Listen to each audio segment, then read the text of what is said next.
And there we are, folks. Another edition of TigerBait Live. I think we're going to have a big show tonight. LSU moves up to number 6 in the CFP rankings. And like the title of the show, I think LSU's in the Lagniappe zone, which if you don't know French, that means something extra. I think it's beyond extra as far as LSU meeting expectations and what this team has done so far. So we got a lot to talk about tonight. Kim Mulkey with a 4th straight 100-point win this morning. The field trip game. She holds on to the number 1 ranked recruiting class. LSU men have UNO up next. And, of course, UAB comes to town on Saturday. 25 commits for the LSU football program. How are they going to finish out? A couple of kids out there looking around. Might there be some defections? And does it really matter as far as how good this recruiting class is going to be for LSU? So welcome to the show, buddy.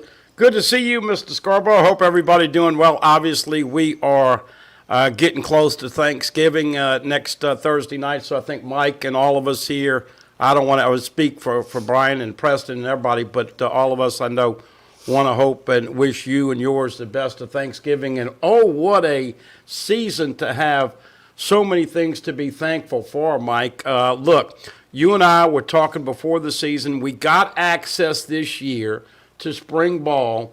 And lo and behold, we saw it was going to be a rebuild and a lot of new players, a lot of transfer portals, a lot of acclimation to new numbers and bodies and all that. And you try to put your pulse and finger on what LSU is going to do, but that was crazy. Then we got something we hadn't gotten for 20-plus years, which was access to a scrimmage in the fall. Hadn't had that since the DiNardo days.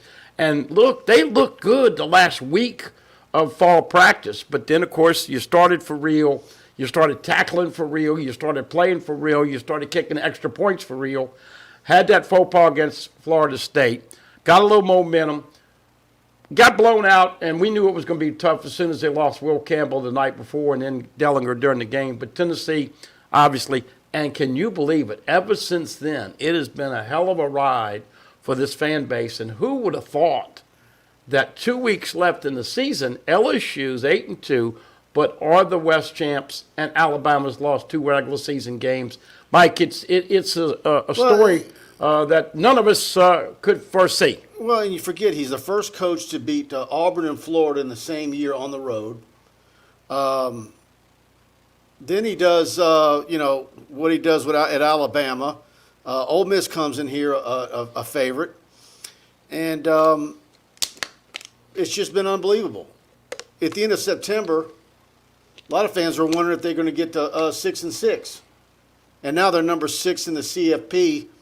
And people playing around with the scenarios, how that's going to be. But I think the highest odds, of course, look like a Sugar Bowl with what's left, playing Georgia in the SEC title game. But irregardless, is it maybe the Orange? That's a far cry from where they looked like they were going to be in September, and most people had them at 8-4, and then for them to be 6 in the CFP in the middle of November, when Vegas had them in a 6-win season late summer, it's a fantastic job. And like I said the other night, I think we were just given the Coach of the Year award in the SEC to Heupel. I think maybe it's Kelly's now. Depending on the way things play out, because Tennessee was expected to finish 1st or 2nd in the East. Yeah, but I mean, they still had a great year. I think Heupel. Yeah, but it doesn't matter. They were picked to be there. Yeah. LSU was picked 5th. Well, no, Georgia was picked 1st. You know that in the East. I said 1st or 2nd. Yeah, but I mean, look. And they're going to finish where they were supposed to. They're meeting expectations. Well, you sent me the graph this earlier this week. LSU picked 5th, and of course we picked 8-4, and I said 9-4 with a bowl win, and lo and behold, there were a couple people that obviously picked 9-10, but the whole point is that you heard so much negativity. I think this is why the LSU fan base is salivating, because if you go back, oh, he's not a fit. His son of a gun don't know how to say family. He's not. They gonna run his ass out of there. He don't even know what a coon ass is. You heard all of that stuff, and yet he's screaming to his team a couple of weeks ago. In October, you're a pretender. In November, you'd prove to be a contender. Folks, Brian Kelly in November is 18-0 in November the last 4.5 years. He hadn't lost a game in November since 2017 at Stanford. Now, the 4 of those years obviously went Notre Dame. But the point is that the man has a plan to bring his team along, and that's why people are so excited, Mike. You know, I asked him the question, and it was the week of the Alabama game, and I wondered if I might have got a different answer on the following Monday had LSU lost that game. But do you think going forward that he keeps that open date where it's at? Yes, I do, because I liked his answer. Man, they're beat up. Yeah, well, it could be the end of October. It could be the second week in November. But it's still, you still got to talk with the conference. I mean, you can't, LSU just can't say, oh, I mean, it's still, and the fact that it's been working like that, both Alabama is such a physical game, I don't know if they'll be able to change that. But here's the other thing that's come into play now. When you go into the pods and when you go to the expansion in Texas and OU comes in, LSU's not going to probably not going to be playing Alabama every year. So there's no doubt that will change moving forward. Which, if things would go to the way the LSU fan base would like and the way Alabama fan base would like, it's going to be no divisions, and once Oklahoma and Texas are in the league, and it's your best 2 teams, regardless, go to the SEC championship game. So even if you don't play Alabama, if Saban's still the guy, and you know, maybe you'd play there, but that's fine. Well, let's interact. I just know one other little tidbit. Was it funny, all the people that you talked to, Mike, that at some point over the weekend in the last couple of days, I admit it. What? I was pulling for Alabama. Oh, yeah. I mean, look, but Lane Kiffin, where's old black, the black dog? Remember we was beating you and me up because I've been looking for him. Lane Kiffin has, look, you see Lane, he still never won a championship at any level of football. Who's Auburn going to get? Lane Kiffin is trying to get an astronomical amount of money to be the Auburn coach. I'm hearing $11 million a year for 7 years, but who knows if that's going to play because they is he a Sexton guy? Who? Kiffin. Is he a Jimmy Sexton guy? Yeah. Okay. He's got most of them. All right, let's scroll through these. Pride Roofing, of course, is our major sponsor for this show. We couldn't do it each and every week. Thanks to Mike Faraday and Alex Martinez for sponsoring the show. And, of course, please hit the like button if you're enjoying the show. And hit that share button. Share it to your Facebook. Share it to your Twitter. Share it to the group. Share it to text it out to your other LSU fans that are friends of yours.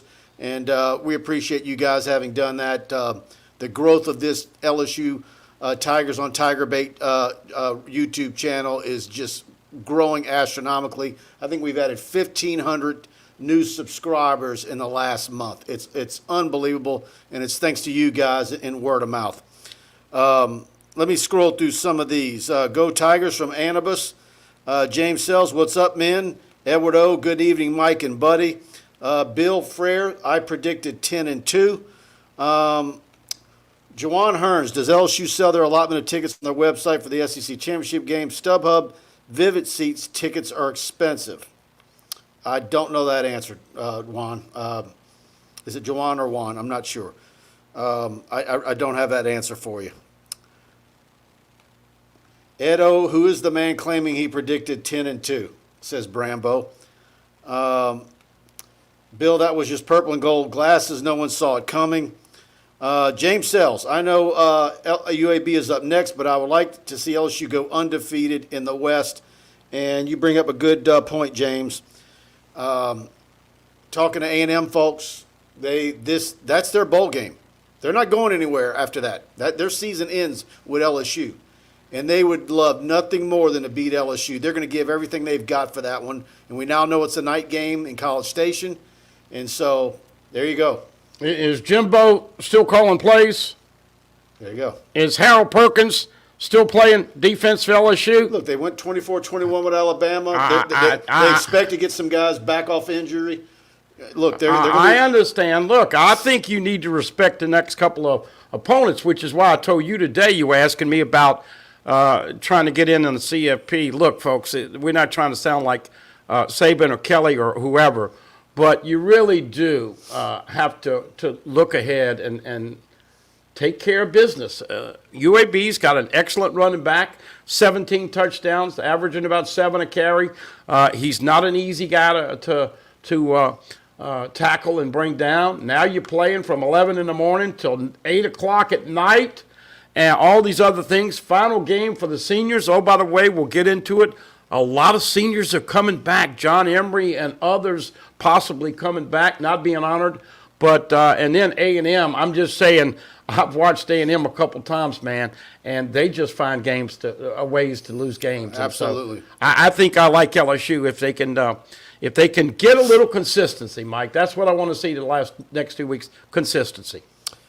Chance Babin asked Mike, how many more high school commitments do you expect? Any late offers for Louisiana kids coming? Well, you know, Carpenter was one that we broke the news on last week, and I don't know if there's anybody I'm really watching right now as far as a late offer. You know, I thought maybe the corner from Southern Lab that's committed to Baylor, but I'm not hearing anything on that right now. There was a point where he thought he was going to be coming in for the Alabama game, and then he said he wasn't going. Is that because they didn't invite him? Maybe they decided they like where they're at corner. But it's going to be I think there's going to be probably 3 or 4 more high school signees. Yeah. Well, look, there could be some defections, obviously. Yeah. There's some smoke with Dalen Austin out west with Oregon, and Joshua Mickens, a Midwest guy in the state of Indiana. You and I were talking. Ohio State does have him coming on a visit, and they're trying to flip him at the last minute. But, man, the coaches like Kane and the other guys that are just doing such a great job, if you lose a guy or two, now I'd be a little PO'd if they lost Toviano. I think he's.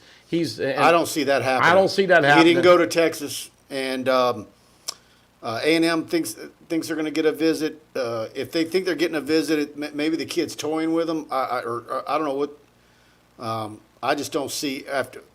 I always say if a kid doesn't talk and he doesn't play the recruiting game like others, just follow what they do. Yeah, watch his actions. Yeah. Stephen Young, how incredible is it that LSU lost Mason Smith for the season and we are SEC West champions? Wait till next year. And here's the thing, Stephen. Would you want to sit Wingo down? You know, I'm not saying that Mason's not a great football player, but look at the job Wingo's done there. Well, no, look, Jay Roy's probably going to go pro, though. Yeah. Mason, if he's healthy, will be in that starting lineup. But I'm saying there wasn't. Oh, yeah, Wingo will, too. There wasn't a drop-off. No. Fantastic year for 92. Preston Guy, friends don't let friends say irregardless, Mike. I don't. Well, actually, I had somebody correct me years ago. So, Preston, you are the guy, man. Yeah. Great job last night with Colin Hurley. Yeah, he did a good job. Y'all go watch that. And while he's correcting grammar, I also need to send him an AP style book. And I'll leave it at that. Okay. Paul Escon, I picked 9-3, but doesn't look anything like 9-3. I thought like the 9-3 I thought it would be. And so, yeah. Okay. But meaning where he thinks where some of the losses would have came from versus where they did come from. Yeah, I know. Well, I won't say anything. But 9-3. I can't remember what everybody picked, but 8 or 9. Like nobody thought it was going to evolve. I was 8-4, but my gut was telling me 7-5. No, I know, but nobody saw this thing evolving the way it was. Yep. Brandon Reese. Now, people want to make excuses on Twitter about how the West Division is weak. That's not BK and LSU's fault. The other teams in that division didn't live up to expectations. Brandon, you got to go back in time. They were doing the same thing earlier this century before Saban arrived in Tuscaloosa when it was either LSU or Auburn in the West. And same thing goes in basketball. If Kentucky's bad for a number of years, they think the SEC's down. No, you're just not used to seeing those names. But how nice is it going to be to see this year's playoffs and see no Alabama, no Clemson, and no Oklahoma? Yeah, that's nice. Oklahoma having a rough. There's going to be a lot more interest because of that. Oklahoma hiring a first-year head coach, a defensive coordinator. They have struggled on defense. Steve Sarkisian, folks, Mike is a GQ. He dresses well and he wears his clothes well. This and I heard Sarkisian's wife is the bomb and dresses perfectly. But if you want to go to Texas and you see Steve Sarkisian wearing that jacket, you better have a ton of money to go over there. Did you see his jacket? No, I didn't. Oh, you got to go. You got to Google. I saw Kim Mulkey's shirt earlier today, though. No, that was much better than Sark's jacket. I love Kim Mulkey doing that. Someone said, "Oh my God, how does she wear that?" And I said, "I'll tell you how smart she is. She's going to wear that, and everybody's going to talk about it, just like those jackets last year. And then come spring at some fundraiser, she's going to sell it on auction for $3,000 for a good cause." No doubt. Kinder Camp with the super sticker. Thank you very much, Kinder. Trucking with Casper in the house with a super chat. Thank you, Casper. I was mad I missed last week's show, but what a game against Alabama. I noticed you weren't here last week. I made the faux pas, remember, of trying to predict Trucking with Casper would come in with a super chat. So, my brother, I apologize for early calling that one. Yeah, he says, but what a game against Alabama. Harold Perkins is a beast. And Jaden Daniels played great against Alabama. But, man, he was terrible last week. But I'm seriously excited about HP. And I'm not jumping on the, what did Arkansas do? Will other teams look to see how the Odom defended Daniels? And is that going to be the formula to shutting him down? That game is what it was. I discount it. Well, I think that what people are referring to is rushing three, is showing a three-man front, and sometimes blitzing two from the edge to give you a five-man rush, and other times covering with 8, and they just did not call the right plays. Brian Kelly addressed it a couple times this week, and they've got to get rid of the ball. He got into the bad habit of going back there and holding the ball and almost like freezing. And I hate to tell you this bad stat on a glorious Wednesday night, but LSU's given up 39 sacks in 10 games. Don't have to be a math genius to know that's 4 a game. Now, some of that was transition with getting the right lineman, but my point is that they gave up a bunch of sacks. A lot of it was protection. A lot of it was Daniels. But they got to get rid of the football quicker, no doubt. Just looking at Daniels physically, if you would have said he got sacked that many times, do you think he would have went the whole season? Huh. Just based on what he looks like in street clothes. Yeah. You would have said, no way. No way. He's a tough kid. Yes, he is. Thanks for the super chat, Casper. American Patriot with a super chat. What's the deal with them dropping CH to a 3-star? Colin Hurley on one of the rankings that just came out. That's okay. I didn't even see that. Who did that? That's asinine. Yeah, I forget which one. It's the same people who have Kobe Young at Holy Cross a 3-star, I assure you. And based on what I saw last Friday night, Holy Cross at St. Paul's, y'all go watch the film of that in the interview. That kid needs to be a lot higher rated than he is, and I think LSU is in great shape for that 2024 wide receiver. You know how much rankings mean, Mike? Did you see the greatest catch of the season in the NFL? Mm-hmm. Justin Jefferson was a frickin' 2-star. And then when he got eligible academically, he got bumped to a 3-star. Quit worrying about star ratings. Bayou Bingo. Mike, it appears JD5 is coming back next season since he has not participated in senior day either. I don't know. I agree. All right. I think he's coming back. I think John Emery's coming back. I think Jay Bramlett's coming back. Greg Brooks is coming back. Tremont Shorts is coming back.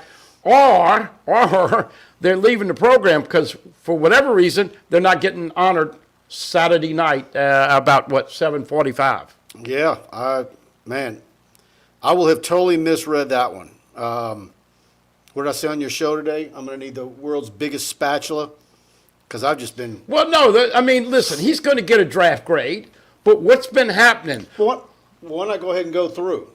Or maybe that's part of the process, not doing it.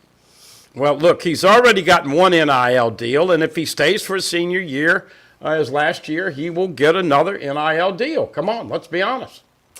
That's the way it works now. If you went line by line and you looked at it, I didn't even see the list of who's not going through.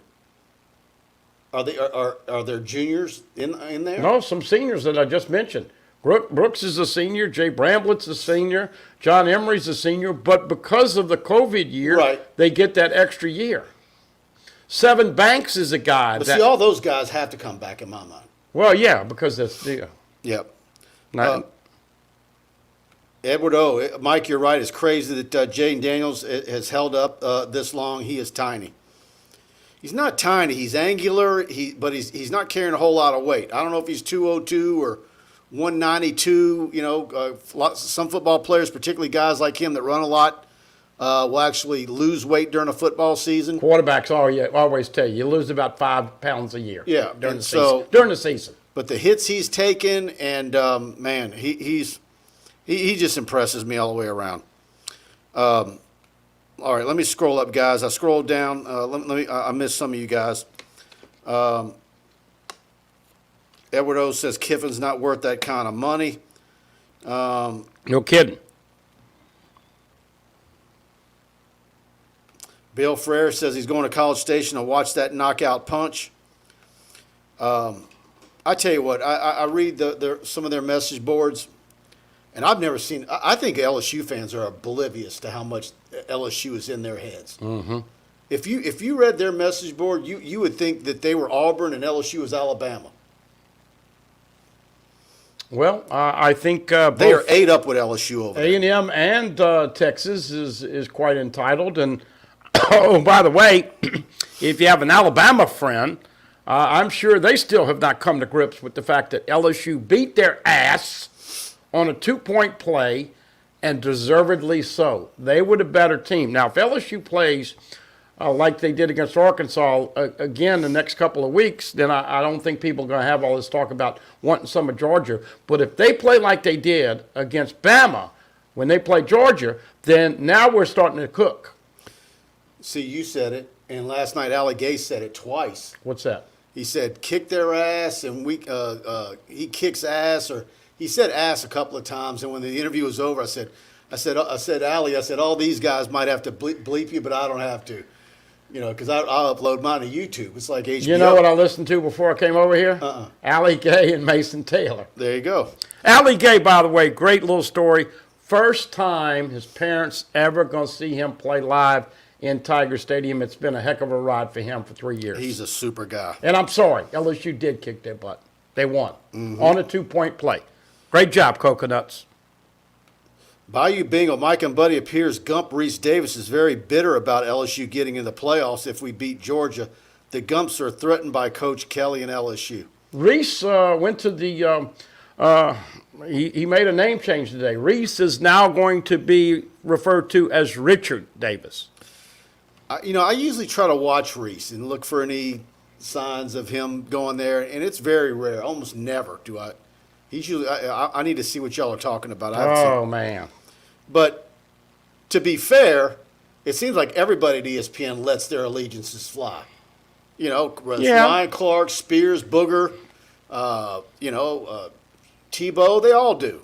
Well, look, I'm glad you brought that up. Can you believe this, folks? Marcus Spears, Ryan Clark, Booger McFarland, and now Andrew Whitworth on Thursday Night Football with the NFL, all repping LSU, and that is a perk when LSU's doing the things they're doing right now. Oh, absolutely. It's amazing when you look at the caliber of the talking heads that former LSU athletes have become. I mean, what other school in the country has more than LSU? Yeah, Roman Harper and Greg McElroy. You got Tebow and Doring. All right. And look, I like McElroy. McElroy and Roman Harper on the SEC I didn't care Network, McElroy initially, and now I think he's getting better every week. But he's been a little butthurt the last couple of weeks. But I think there's going to come a day where he's at least the number 2 guy at ESPN. Yeah. Behind Herb Street.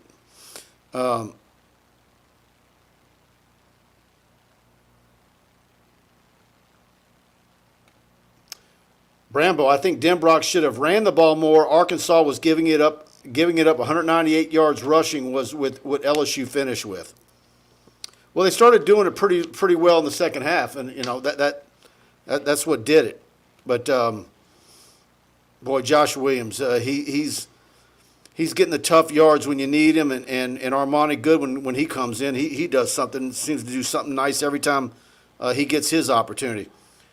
Yeah, he's been banged up a little bit, but hey, the best feel-good story, there's been so many this year, but Mike, I got to ask you real quick as you play the role of Jake Peets and get us going here with more interaction.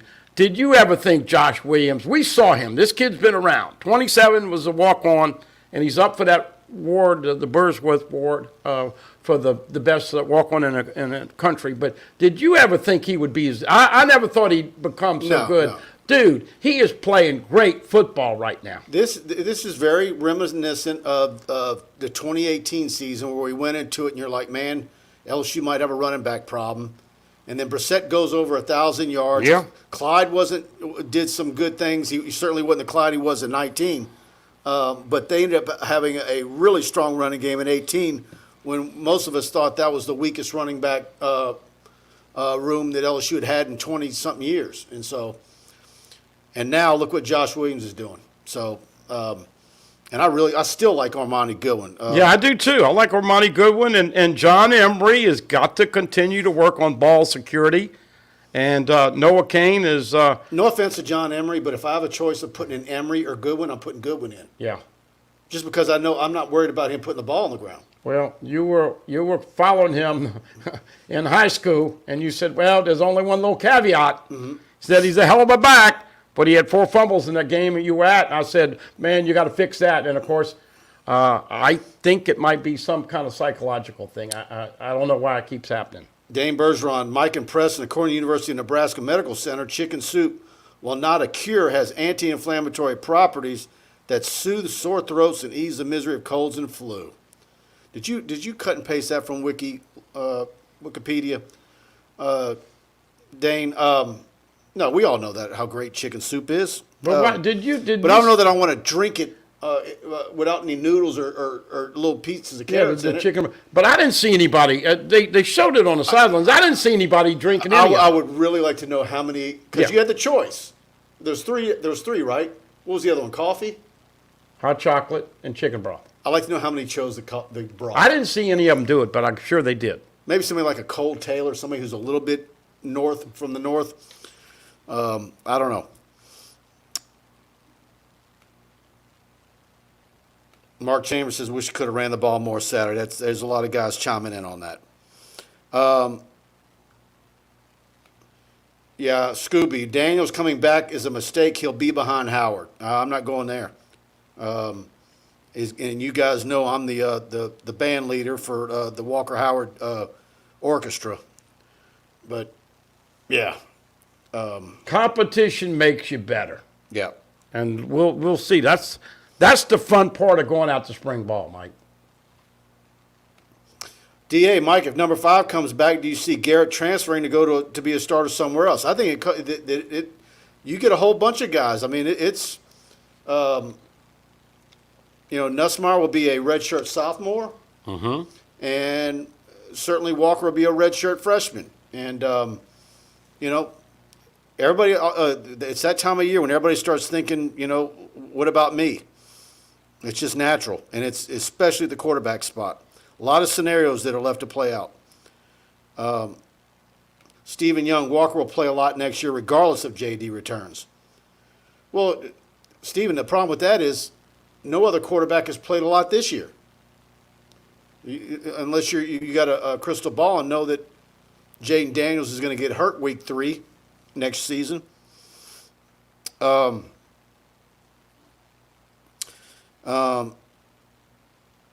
Look, it's a better problem to have having too many and trying to figure out what role than to be going into the transfer portal. Let's just give them a heads up and a flip of the coin. They did a pretty darn good job grabbing a transfer portal quarterback to come in and have the kind of year Jaden Daniels has had. Jeff Garman, is $86 million really all that much, Aggie fans? Yeah. There's no way they're going to. What a precedent that would set. I just don't see it happening. You would unload 86, and then what would you have to spend to get somebody? And hire all those assistants. I just wonder what the over-under is on how many new coaches he has on his staff. How many does he scapegoat? Well, look, Mike, come on, say it. I mean, how many times did Tuberville do that when he was a coach? But the question is this: is he going to give up the play chart and the legal pad and the calling the plays? That's what A&M is going to have to do, and go in and tell Jimbo, we're going to pay you, we're stuck with you, but you're not calling plays. You're going to bring a 30-year-old that has the spread, and we're going to utilize his talent instead of that stale stuff you've been doing for 20 years, Jimbo. And that's where this thing could get interesting. That's the Les Miles offense he's running. I mean, don't you think they're going to tell him he's got to give up that responsibility? Oh, absolutely. Oh, he knows he's got to. Sure. The problem is, even if he brings in somebody like that, how much does he meddle? That's his baby. Well, you know, look, he really has to humble himself. You know, I don't know where his ego is at right now. I'm sure it's pretty shot. But, yeah. Preston says he was right there with you at 8-4, and he was optimistic. No comment, Preston. I've seen your reports, so let's not jump on the 8-4 bandwagon after you picked them to get slobbered and clobbered by Florida, Ole Miss, and Alabama in consecutive weeks. Sorry, Mr. Guy. Yeah, he has Phantom Menace ahead of episode 4, the original Star Wars, on his all-time Star Wars movies list. Palermo Trapani, hold on. Good Lord, if Daniels comes back, he will have started 14 games for LSU and 29 for ASU. That is 43 starts in Power 5 ball. He is not coming back to be second team. Lots of drunks midweek. I like it, Palermo. Well, look, first of all, we're just talking about conjecture. Palermo dropping some little nuclear bomb there. I understand what he's saying, but look. Tiny one. We'll just wait to see. But there is some momentum that he may come back. He'll get a draft grade, and we'll see what happens. Guys, got a big group in here tonight. Thanks all of you guys for tuning in. If you're enjoying the show, hit the like button. And please also hit that subscribe button, notification bell. And big thanks to all you guys for being a part of the show. Dane Bergeron with a super chat. Thanks, Dane. Looks like LSU dodged some major bullets if they had hired Jimbo, Herman, or Napier. All three of them. We'll see on Napier. Tom Herman was. What is he doing now? I think he's an analyst for the NFL team. He was doing that, and Billy Napier. There was just something that rubbed me wrong. I got a bunch of friends in Lafayette, obviously, just like you, and they won so many close games in that ULL year where they were so good. And he had a quarterback that did it for him. He did. And there's a little bit of Holman in that. But I saw him coaching, and he made some major faux pas. And look, I had people in Lafayette telling me, man, Napier's much better than Kelly. I said, we'll see. After year one, it's not even close. No, indeed.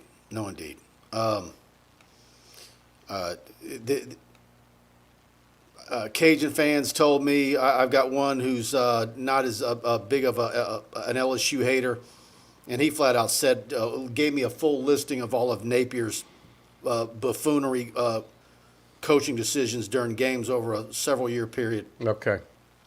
Well, now, look, that's not to say Brian Kelly hadn't learned. Mike, we talked about it. You're going to learn when you come into a conference. And did you see when he addressed the team after the game, they all thought he was going to chew them out. And he's right there, and he's going like, great victory, and they all go crazy because he learns when you play in the SEC, folks, you're not going to have your A game. And, Mike, it's the craziest thing that drives coaches crazy at night. Why are you only able to get your team up 5 or 6 times a year? And LSU with the weather and all that. But you still won when you played ugly. That's the sign of a good team. It's that time of the night. Let's hear from Mike and Alex. Hi, I'm Michael. I'm Alex. At Pride Roofing, we handle commercial and residential work. TPO, shingle, and metal inventory. We got it. Property still in disarray from the recent hurricanes and hailstorms. Insurance claims? No problem. So you know Pride Roofing is the official roofer at TigerBait.com. In fact, notify TigerBait, and we'll give you a free roof inspection. And on top of that, you get a free year subscription. Call 855-PRIDE-16. Se habla español. And there it is, Mike Faraday, Alex Martinez, Pride Roofing, the official roofing company of TigerBait.com. Nobody better. If you're all the way to Orange, Texas, Gulf Coast of Alabama, Gulf Coast of Mississippi, all the way north to Jackson, Louisiana, north to Alexandria, and of course, real big on the North Shore and Baton Rouge area. Based right there in Albany, Louisiana. Stop by and see them on Florida Boulevard, and they're growing exponentially, and very proud to be associated with Mike and Alex and that great business they're building in Pride Roofing. Nobody does it better. Call them for your free roof inspection, 855-PRIDE-16. Please tell them you heard about them on TigerBait. If you say TigerBait and you're not already a subscriber to TigerBait, they're going to pay for you to have premium TigerBait for a year. They're paying for it. And it's whether that's commercial or residential. They're coming out to check the roof on your business, and you say TigerBait, they're going to pay for you to have free TigerBait. So jump on that deal. They're running that special to infinity. So jump on it. We've hooked up so many people on that promo, and it's been very successful. Also, don't forget, we do have an office now in Baton Rouge on Government Street. Jorge Martinez, he's not related to Alex, but has the same last name. Don't forget, commercial, residential, metal roofs are really hot right now. They are at the top of the line now with the acquisition of Crown Metals. These guys are doing it. How many times did we point to this sign, and I knocked it over a couple times, but telling you were going to have great pride in those LSU football Tigers and these coaches. Remember we said it, Kelly, Mulkey, obviously Jay Johnson and McMahon, but you'll feel the same way if you do business with these people. Absolutely. Locally owned. Of course, Mike's a Broadmoor High graduate and an LSU grad, and big LSU fans, and I think both of those guys are going to be out at the game Saturday night. Out of the Baton Rouge area, 855-PRIDE-16. Absolutely. Kinder Camp with a super chat. Excluding corner and safety, what positions should be a high priority from the transfer portal this spring? I think running back, depending on what happens with the quarterback spot, you can run through all sorts of scenarios. But maybe you don't know what the full lay of the land is until spring. Running back, like I said, is there maybe a defensive tackle that you would look at, a tight end? And I think LSU now is right back to being in that mode nationally where they're the hot and sexy team, just like in 2019. And if marquee kids, look, everybody talks about tampering. It's the Wild West now. I'm sorry. If the word gets out that LSU's looking for whatever position, and someone on the staff knows the high school coach to coach the word gets to them. They know. And it really goes for, certainly everybody right now is looking to see what's going to happen at Texas A&M. And you're looking at all those Louisiana kids on that roster, whether it's Edrin Cooper with another year left at linebacker, Jacoby Matthews at safety. You brought up the safety position. Le'Veon Moss at running back, which I'm kind of shocked that he's not getting more touches there than he has been. So we'll see.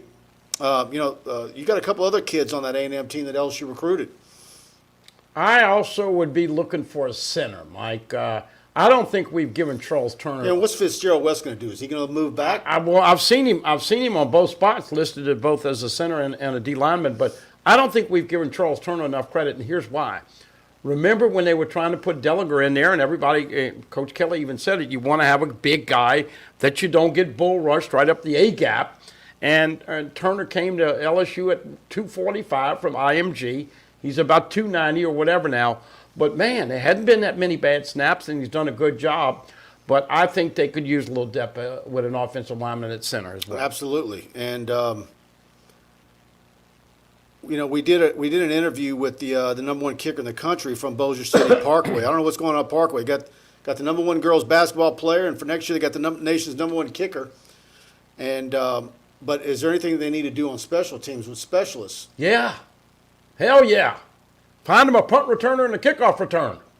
Right, but as far as kickers or punters. Yeah, I know, but the return game has got to get better. Not going to beat anybody with their IQ fielding punts or kickoffs, but it's been a nightmare sometimes this year. Scrolling up, Casper, let me find you. Give me a second.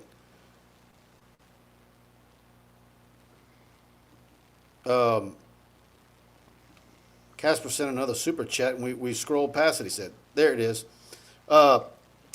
If Daniels comes back, will Walker Howard be upset if he doesn't get the job, considering him and his father have been open to what the plan was for next year? Have been open on what the plan was for next year. Man, I don't even want to pontificate or have any conjecture about that. Like I said, there's scenarios. Let's say Jaden were to come back, then Nussmeier leaves. What if Jaden leaves and Nussmeier leaves? Because I think Walker is going to be would win the job. But look, he's got to do it. I can say that all I want. He's got to actually win the job. But then you got Ricky Collins coming in at midterm. So let's say that were a scenario. I mean, then you really have to go out and get one in the portal. But if Jaden comes back, do you still have to go in the portal because one or two of them leave? I don't think you're going to know how all that's going to play out. There might be one domino that falls in December, but maybe there's two dominoes that fall in the spring. Just remember, you're in the SEC, quarterbacks have a tendency to get hurt. Max Johnson got hurt. Their other guy got hurt. Look, you know, LSU's been lucky. Joe Burrow took a lot of hits in 19, and he was tough. Jaden Daniels has taken a lot of hits. He has not certainly been banged up too much. But, look, that's the $64 million question, Mike. How do you stack up 2, 3, 4 really quality quarterbacks and all keep them invested in what you're trying to do to progress their career, and at the same time winning the most games that you can win? Absolutely. Thanks for the super chats, Chuck and Casper. Bruce Steele with a super chat. Denbrock needs to run some Y-pop. Seems routes off of play action. Georgia lives off that play. Yeah, I didn't want to get into it, but I thought Coach Denbrock had a rough game. I thought Barry Odom schooled him. I'm not trying to denigrate or disrespect Mike Denbrock, but I thought he got schooled by Barry Odom, their DC. And I think Brian Kelly is hoping that never happens again. Well, look, he had a lot of penalties. Yeah, but he I just... mean, has there been times this season where the offense executed to almost near perfection, and the play calling and thought process of Denbrock was no different then than it was this past weekend in Fayetteville? The difference was they didn't execute very well. Did you see Mason Taylor get a ball thrown his way? No. Okay. I rest my case. And they love the tight end, by the way. Larry Francis, Nuss is going, and I wish him all the best, but these kids are trying to improve their craft and can't do it on the sidelines. Well, I have given the stats on Nuss, and I think he's got more INTs than touchdown passes in his LSU career. So that kind of stymies your progress. Brandon Reese, Palermo, Trapani says on Reese, bingo, he has played on the road at 3 tough SEC venues. He will be very prepared to go to Gumpville next year when LSU plays Little Nicky next year over there. I'm assuming he's talking about Daniels, right? Mm-hmm. Chance Bag and Mabingo will play center too. Yeah. Trapani, hanging on your head. LSU will have, in essence, 10 starters back next year on offense. If Jaden Daniels 5 comes back, they will be ready to roll day one. Of course, day one is the Citrus Bowl against Florida State, the return neutral site game, but next year it's in Florida. So I'm unaware of the Seminoles scheduling a week 0 game next year. Yeah. But will it matter now? Jeray Jenkins, obviously one of the guys back. Kayshawn Booty, most people feel like is going to go. He's not coming back, so I don't know where he got 10 or 11 coming back. But look, for the most part, they have mostly all of their offensive line. We know that Nick Storrs is leaving, and of course we know that LSU running backs and wide receivers, they take turns when they're hot. I mean, we were lamenting the fact about the running game, and then of course Williams and all those guys have great plays. Then Mike, they've won 2 games in the SEC. At Auburn throwing for 85 yards, and at Arkansas throwing for 86 yards. So they've taken turns, but I think you want to get a little more consistency and a little more balance with yardage, rushing and passing each week. Mark Chambers, says, shout out to Kim Mulkey. A lot of excitement right now. How many sellouts do you think she has? Well, today was 12,000 something, but Kim Mulkey did say in the press conference there was about a little over 7,000 in the building. I definitely think she's going to get paid sellouts, and I think she's going to get an actual sellout or two where it's going to be a tough ticket to get in that I place. called my shot today on Buddy's show. I'm predicting that LSU beats South Carolina and Columbia. Yeah, how about that? 4 straight 100-point wins. Number 1 ranked recruiting class. Of course, that was last week, and then this early period ended. So they did finish with it, despite several top 10 rated girls having committed somewhere else. It didn't elevate anybody ahead of LSU. So they finished with that. Maybe there might be a couple of portal kids that she adds in the spring. We'll see. And then on Monday, she had the number 1 player in the country for next year on campus after she just signed the number 1 class for this year. So I don't see the Mulkey train veering off the tracks at all. And it's fun to watch. And look, it's not an exact science, but I just off our YouTube channel, and I look at who's viewing what and what content items are getting hits. I dare say the women's basketball stuff's getting more hits and views than Matt McMahon stuff. You learn something every time you listen to a Brian Kelly interview on TigerBait, and you learn something every time you listen to Kim Mulkey. Oh, by the way, she's concerned about defense, and she says the most important stat, what percentage, field goal percentage, did the team shoot against you? They've got the transition. They've got the talent. They've got the depth. Now she's got them playing defense. The sky's the limit if they stay healthy. Absolutely. I mean, it's just her personality. You know, like the way she opened her press conference today, coming out, and I did that screen grab of her. You know, I mean, she's just a character, man. Yeah. And so her ability to recruit kids from New York and everywhere, they're dying to play for her. And I really enjoy watching how she, melds all these kids together. It's something.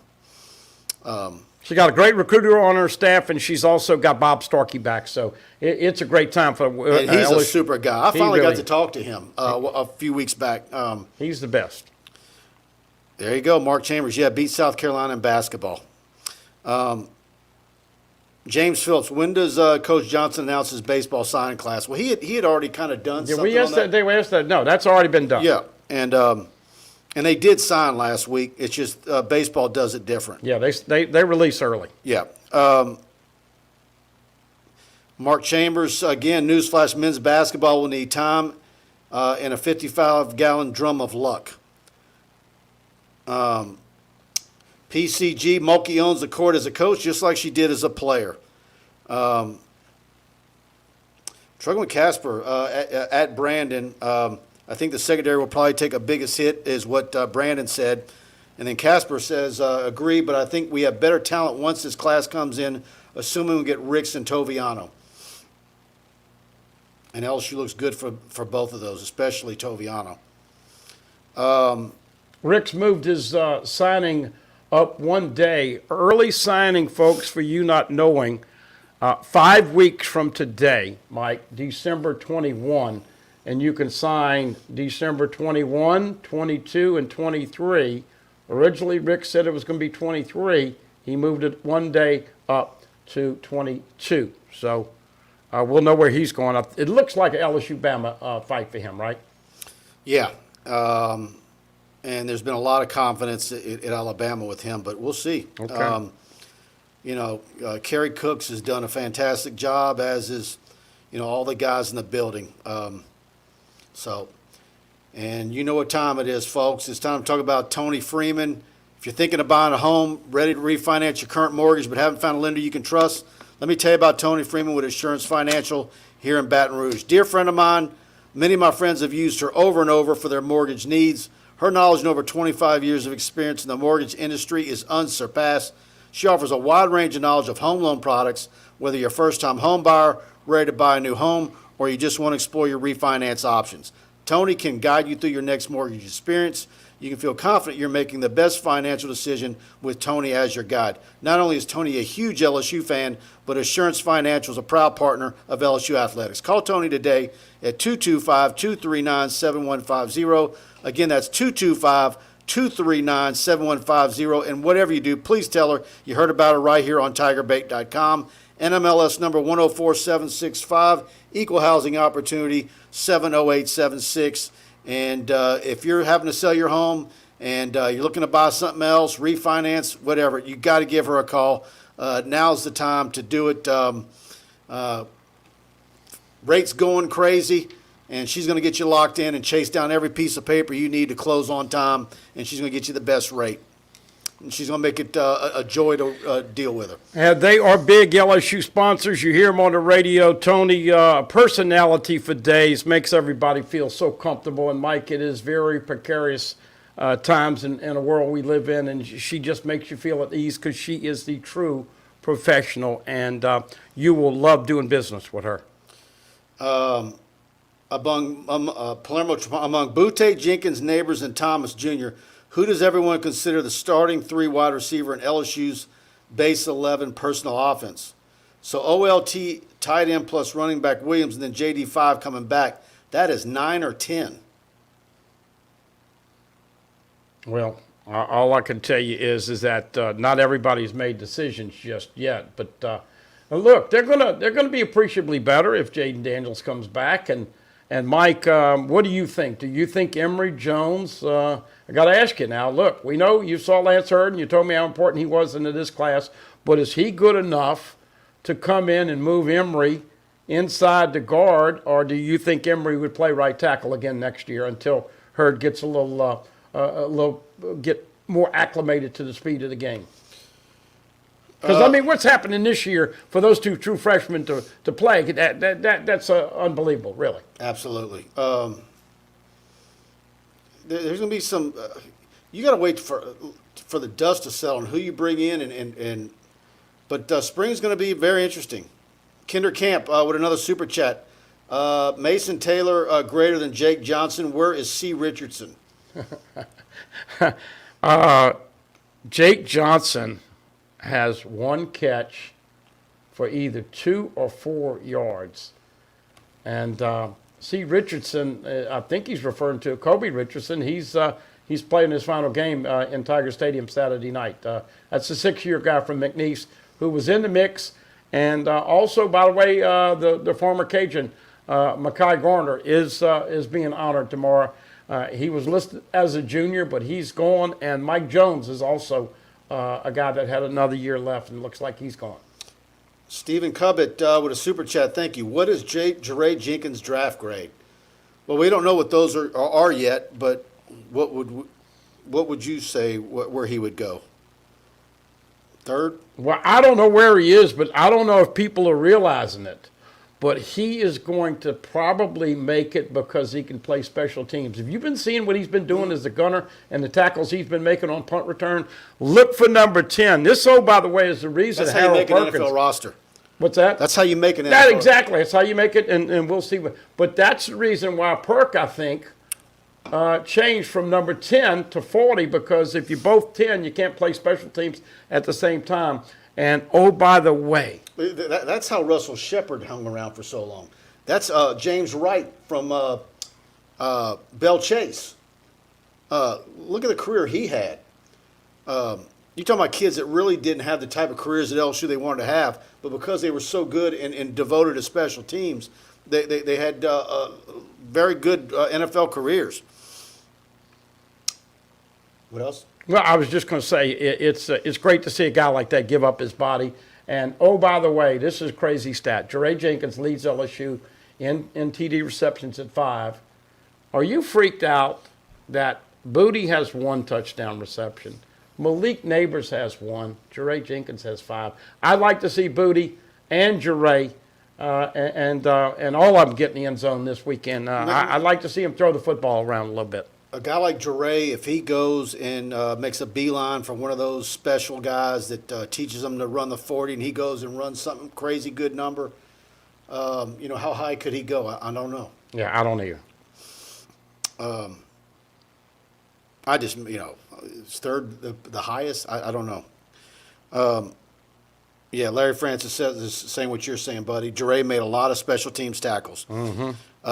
Kinder Camp, that's how Malachi Dupree didn't make it because he didn't play special teams. The guy should have come back. I was looking at my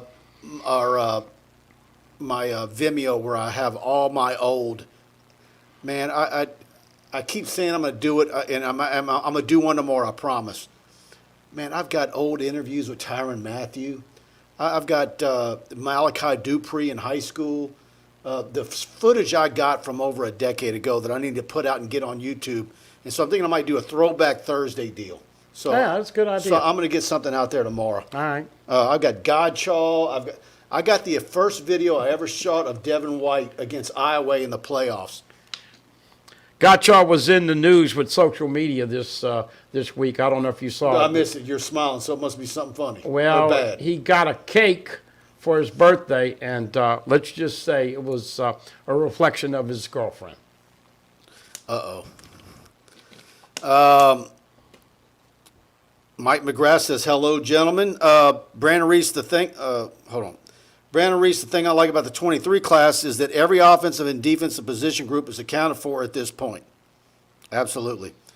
John Parker, Dre Jenkins is an excellent player. Huey Lipsy, next month will be a recruiting scramble. Expect a haul for LSU. Mark Chambers, this is going, who's the best running back in Louisiana? I got to go Trey Holly. I'm glad Frenchie asked that because I want to ask you about Caleb. And I think what's the skinny on him? well, he's 100%. Or okay, if he's not, 100%. he's right there. But I think he might have been 100%. What I saw at Liberty, some people are saying, man, he probably ought to just opt out and get healthy. But I think they both complement each other. I've been saying that for 2 years, but I like Trey Holly. Yeah. And look, if Emory comes back and Josh Williams, and I don't know if there was anything about Noah Kane. I'll have to read it again to see if he's – but LSU's going to have some talent coming back at running back, but they got to have a difference maker. And I think Holly is similar to Armani Goodwin, but Mike, you think he can be special at LSU? I do, and I wonder if he's asking me because maybe there's somebody out there in the New Orleans area who might want to say Harlan Berry's better than all of them for the 25 class. That's now got LSU, Ohio State, and everybody offering him. He's a super, super talent, and I think LSU is in great shape with him. Frank Wilson and his dad go back many years. And so You were the first guy to get on him, man. But I also I went and filmed him early. But 24, who's the running back in the class of 24 in Louisiana? Yeah. So I haven't seen one yet. Is there one out there for the 24 that LSU might offer? I haven't seen it. So, yeah, Frank McCarthy says Dre will be no lower than third round. Just let it slip, Mike. Let it slip out, Mike. I agree. Or you mean no higher than third round, right? Or are you thinking he could go even higher? depends on what he runs, probably, Yeah. and how he interviews, which should be pretty good. I think Jure's the type of kid who could go to one of those guys and spend 8 weeks somewhere and where he learns how to test at a combine and really scale up the charts. John Parker, Coach BK should be Coach of the Year. We talked about that on your show today, and earlier in this show. You know, it depends on when they come out with the vote, okay? If A month ago, I would have said Heupel. Well, no, but I'm saying, look, he's got an extra game to play because they're going to be in the championship game December 3rd. So if he wins and you hate to look forward, but just for discussion, you win the 10-2. If he beats Georgia in the SEC championship game, then there's no doubt he deserves it. But if he doesn't and LSU ends up 10-3, then it'll be a close vote between Heupel and him. I argue now, because LSU was picked 5th in the West Yeah. and have 6 wins, and Heupel was picked 2nd in the East, If I went back and looked, I bet you they had might have had some first place votes. I doubt it. No. But either way, that's the big difference. And now LSU's going to Atlanta. I don't care if they go and get beat by 3 touchdowns to Georgia. I can still make an argument that BK deserves it over Heupel. Well, I'm just saying it depends on when the vote comes in. Yeah. Like I said, that's why the title of the show is Everything is Lagniappe now, because now you just enjoy everything. It really is stress-free. I mean, everything he does now is like extra. And I think that's what's making it fun for LSU fans, too. Chance Babin, Jimbo, worst coach of the year. Paul Feinbaum actually spit that out this week about, and the funny thing about it is, we always talk about what we said 3 or 4 years ago. 3 years ago, Feinbaum was screaming, Texas A&M is the biggest threat to Alabama. And it didn't work out that way. All you have to do is probably go back a few months early in the year of his sound bites getting after BK. Yeah. And now he's acting like he's been on the BK wagon since day one. He got knee pads. Mm-hmm. All right, guys. We did a full hour, went over an hour. Thanks to all of you. Hit the subscribe button, notification bell. Go to TigerBait and subscribe. Really want to check out that Kobe Young video that I shot Friday night and the interview with him. Got a lot more coming your way on TigerBait. Hit the like button if you enjoyed the show. And thanks to Buddy for joining me again this Wednesday night. And we'll be post-game. It's going to be a late one Saturday night, Preston and I. So we've got a lot more coming your way. And I'm hitting the road, playoffs, second round. So a lot of teams that had off last week are playing this weekend. So trying to figure out where I'm going to be Friday night, but I'm going to go see somebody really good. So, all right, guys, good night. Thanks for tuning in.